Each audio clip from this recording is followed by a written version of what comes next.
वक्रतुण्ड महाकाय कोटिसूर्यसमप्रभ निर्विघ्नं कुरु मे देव सर्वकार्येषु सर्वदा। ॐ सच्चिदानन्दरूपाय विश्वोत्पत्त्यादिहेतवे तापत्रयविनाशाय श्रीकृष्णाय वयं नमः। ॐ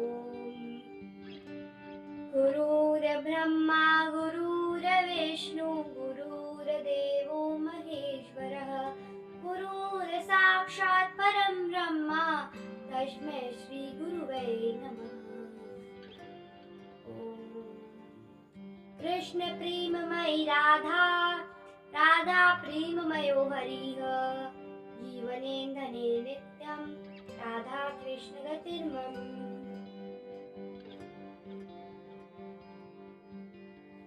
राधे राधे, जय श्री कृष्ण मित्रों। कैसे हैं आप सभी लोग? आशा करती हूँ सभी लोग अच्छे होंगे, स्वस्थ होंगे, सकुशल मंगल होंगे। मित्रों, आज हम शुरू करने जा रहे हैं, प्रारंभ करने जा रहे हैं श्रीमद् भागवत महापुराण का प्रथम स्कंद का तृतीय अध्याय, जो कि है भगवानों के अवतारों का वर्णन। इस अध्याय में भगवान के अवतारों का वर्णन दिया गया है। तो चलिए मित्रों, इसको प्रारंभ करते हैं। जय श्री गणेशाय नमः। श्री सूत जी कहते हैं, सृष्टि के आदि में भगवान ने लोगों के निर्माण की इच्छा होते ही उन्होंने महतत्व आदि से निष्पन्न पुरुष रूप ग्रहण किया। उसमें 10 इंद्रियां, 1 मन, 5 भूत, यह 16 कलाएं थी। उन्होंने कारण जल में शयन करते हुए जब योग निद्रा का विस्तार किया, तब उनके नाभि सरोवर में से एक कमल प्रकट हुआ और उस कमल से प्रजापतियों के अधिपति ब्रह्मा जी उत्पन्न हुए। भगवान के उस विराट रूप के अंग प्रत्यंग हो समस्त लोकों की कल्पना की गई है। वह भगवान का विशुद्ध सत्वमय श्रेष्ठ रूप है। योगी लोग दिव्य दृष्टि से भगवान के इस रूप का दर्शन करते हैं। भगवान का वह रूप हजारों पैर, जीभों, हजारों जांघें, भुजाएं और मुखों के कारण अत्यंत विलक्षण है।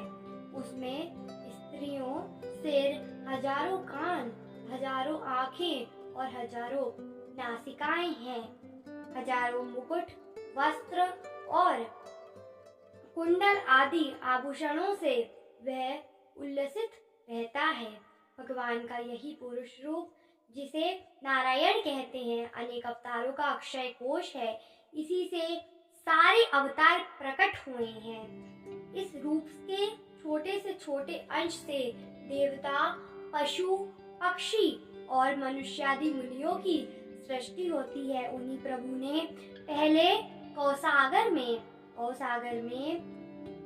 सनक, सनंदन, सनातन और सनत कुमार इन चार ब्राह्मणों के रूप में अवतार ग्रहण करके अत्यंत कठिन अखंड ब्रह्मचर्य का पालन किया। दूसरी बार इस संसार के कल्याण के लिए समस्त यज्ञों के स्वामी उन भगवान ने ही रसातल में गई हुई पृथ्वी को निकाल लाने के विचार से सुकर रूप ग्रहण किया। ऋषियों की सृष्टि में उन्होंने देवऋषि नारद के रूप में तीसरा अवतार ग्रहण किया, तृतीय अवतार ग्रहण किया और सातत्व तंत्र का, जिसे नारद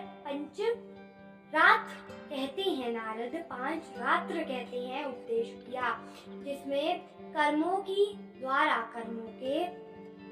द्वारा किस प्रकार कर्म बंधन से मुक्ति मिलती है उसका वर्णन है। धर्मपत्नी मूर्ति के गर्भ से उन्होंने नर नारायण के रूप में 14 अवतार ग्रहण किया।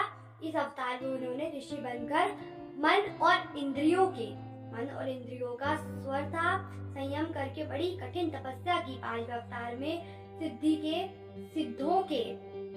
सिद्धों के स्वामी कपिल के रूप में प्रकट हुए और तत्वों का निर्णय करने वाले सांख्य शास्त्र का जो समय के फेर से लुप्त हो गया था, आसुरी नामक ब्राह्मण को उपदेश दिया। अनसुया के वह मांगने पर उठे अवतार में वे अत्रि की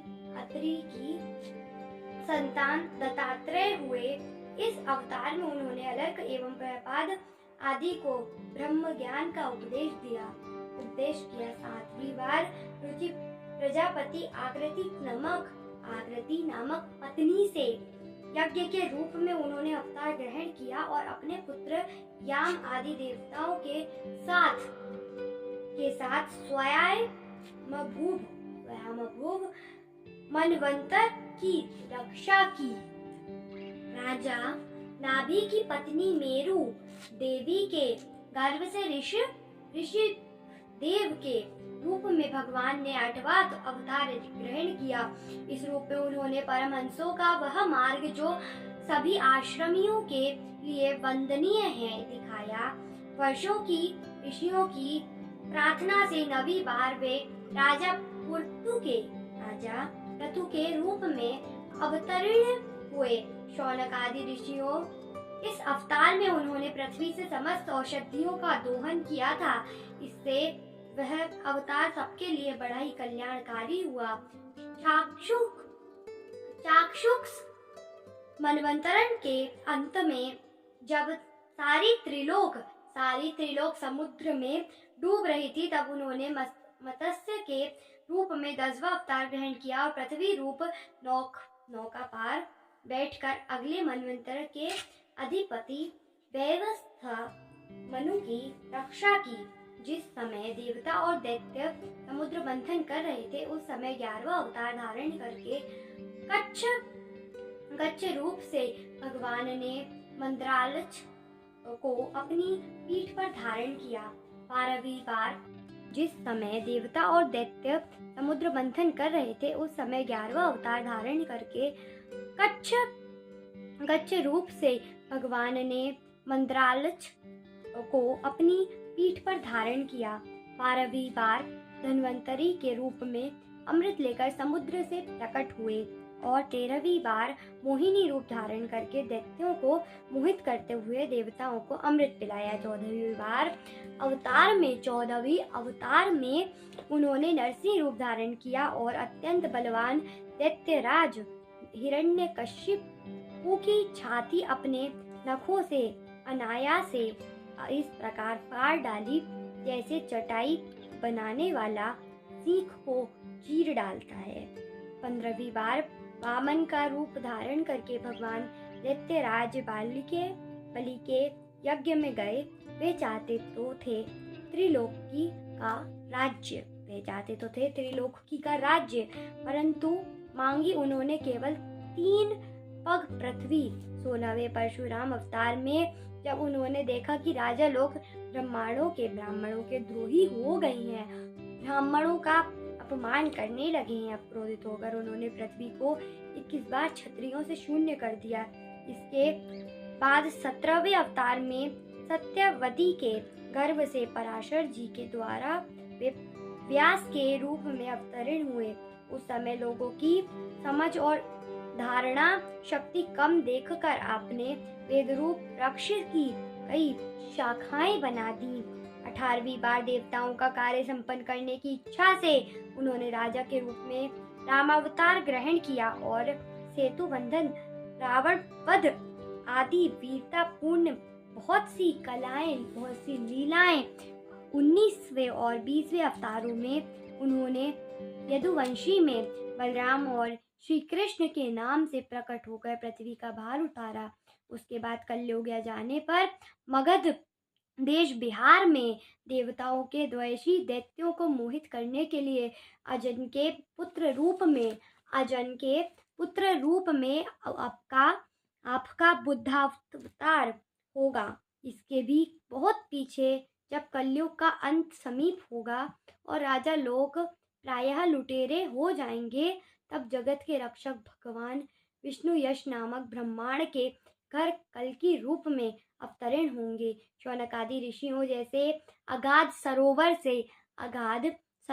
से हजारों छोटे छोटे नाले निकलते हैं, वैसे ही सत्वनिधि भगवान श्री हरि के असंख्य अवतार हुआ करते हैं। ऋषि, मनु, देवता, प्रजापति, मनुपुत्र और जितने भी महान शक्तिशाली हैं, वे सब के सब भगवान के ही अंश हैं। ये सब अवतार तो भगवान के अंशावतार अथवा कलावतार हैं, परंतु भगवान श्री कृष्ण तो स्वयं भगवान अवतारी ही हैं। जब लोग दैत्यों के अत्याचार से व्याकुल हो उठते हैं, तब युग युग में अनेक रूप धारण करके भगवान उनकी रक्षा करते हैं। भगवान के दिव्य जन्मों की यह कथा अत्यंत गोपनीय रहस्यमय है। जो मनुष्य एकाग्रचित से नियम पूर्वक सायंकाल और प्रातःकाल प्रेम से इसका पाठ करता है, वह सब दुखों से छूट जाता है। इति श्रीमद्भागवते महापुराणे परमहंसस्यां संहितायां प्रथम स्कंदे नैमिषयोपाख्यानो तृतीय अध्यायः समाप्तम्। राधे राधे, जय श्री कृष्ण मित्रों, धन्यवाद। आपको वीडियो कैसी लगी प्लीज कमेंट्स बताइएगा। यदि अच्छी लगी हो तो प्लीज मेरे वीडियो को लाइक करें, शेयर करें और इसी तरह की और भी वीडियोस देखने के लिए हमारे इस यूट्यूब चैनल राधा रानी की छवि बंतरी को भी सब्सक्राइब जरूर करें। मिलते हैं आपसे नेक्स्ट वीडियो में, तब तक के लिए राधे।